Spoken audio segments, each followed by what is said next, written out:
nzi bijambo ry'Imana hano mugenesa ashoboye amuri Imana bane namwe ineza y'ijuru ibe ku buzima bwanyu, ineza y'ijuru ibe ku byanyu no ku banyu mu izina rya Yesu. Muri ko mumva ijwi rya Reverend Ndayiragije Viateur agukunda kandi akwifuriza ineza y'Imana. Hano gicane wese ashoboye dukomeje ko mu masengesho asanzwe amasengesho imisi 40 yo yibitangaza no kubona Yesu ubundi bushasha. Ndabikwipfurije Yesu akwiyereke bundi busha mu byo kurakora, mu byo upanga mu buzima bwawe no mu rugo rwawe. Yesu akwiyereke bundi busha. Inyuma Yesu yo gupfa no kuzuka akomeje kwiyereka abigishwa imisi 40. Yesu amaze gupfa no kuzuka yiyeretse abigisha imisi 40, akomeza kubiyereka mu buryo butandukanye. Yesu nashime cyane. Ushobora kuba Yesu waramubonye atarapfa akiri muzima, ariko ushobora kuba utaramubona yamaze kuzuka nka Mesiya. Mwipfurije Yesu umubone bundi busha. Waramubonye cyagiye kwa muganga,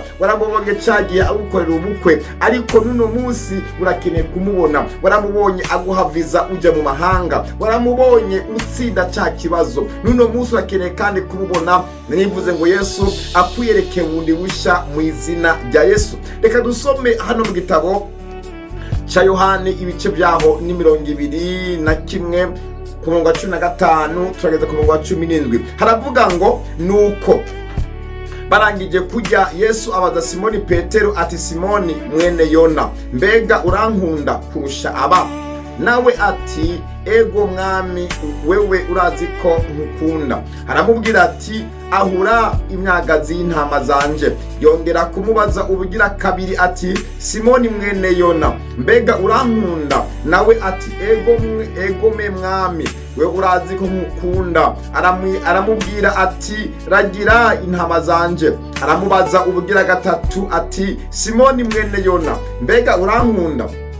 Petero aramabara kuko yamubajije ubugira gatatu ati, mwami, wewe urazi byose, urazi ko nkukunda. Yesu aramubwira ati, ahura intama zanje. Imana nishime cyane. Aha tubona ikiganiro kidasanzwe kandi gikomeye hagati ya Yesu na Petero inyuma yo kuzuka kwiwe. Imana nishime cyane. Yesu amubaza inshuro 3 ngo mbega ngurankunda. Turabona ikiganiro kidasanzwe cyane aho Yesu ariko abaza Petero by'ukuri ko amukunda. Mbe kubera iki yamubaza ibi?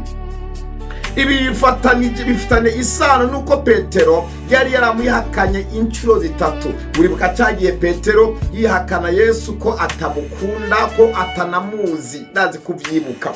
Ariko Yesu ntiyariko aramucurira canke ntiyariko amucira urubanza, oya, yaramuhaye akaryo ko kugira ngo yisubireko, yihane, yisubwe ngo avuguruze za nshuro 3 yamwihakana. Yesu nashime cyane.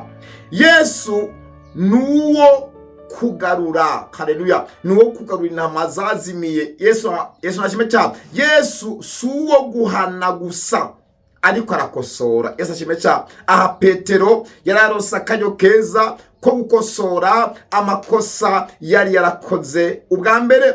Yesu ntabwo yaje gucira isi urubanza, ariko yaje kugarura intama zazimiye. Ikindi, Yesu n'umunyarukundo, haleluya. Yesu ari kwerekana urukundo, haleluya. Yesu akeneye urukundo, arakeneye kumvira kumukunda. Yesu nashime cyane. Arakeneye kumvira kumukunda, haleluya. Yesu nashime cyane. Urukundo kuri Yesu ruruta byose. Yesu ntiyamubajije ubumenyi, ntiyamubajije amashuri yize canke ibikorwa runaka, yamubajije urukundo. Ikintu cya mbere Imana ishaka ni umutima uyikunda. Imana nishime cyane, haleluya. Yesu aradusubiza mu murimo. Hano tubona Yesu agomba gusubiza mu murimo Petero. Ndakwibira ibanga, Petero amaze guhishurirwa yuko Yesu ari we Kristo, urazi ko Yesu acyamubwira ngo kuri iryo yihishurirwa nyene niho nzokubaka ishengero. Nta kindi Shetani yari kurwanya muri Petero kugira ngo Petero ntazashitse ubushake bwa Kristo. Ariko ndakunda Yesu.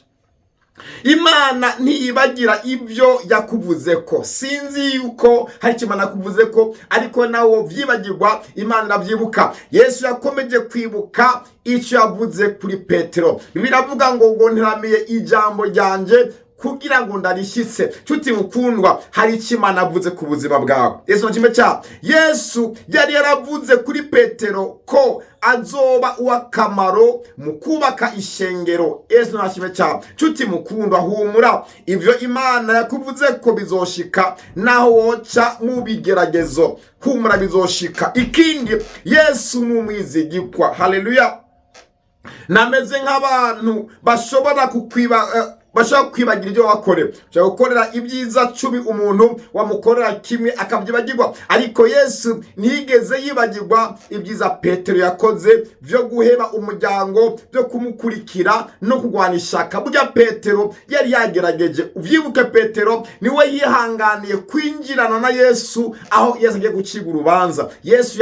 Petero yari yihanganye, arahira ati Yesu sindakwihakana. Haleluya. Yesu nashime cyane.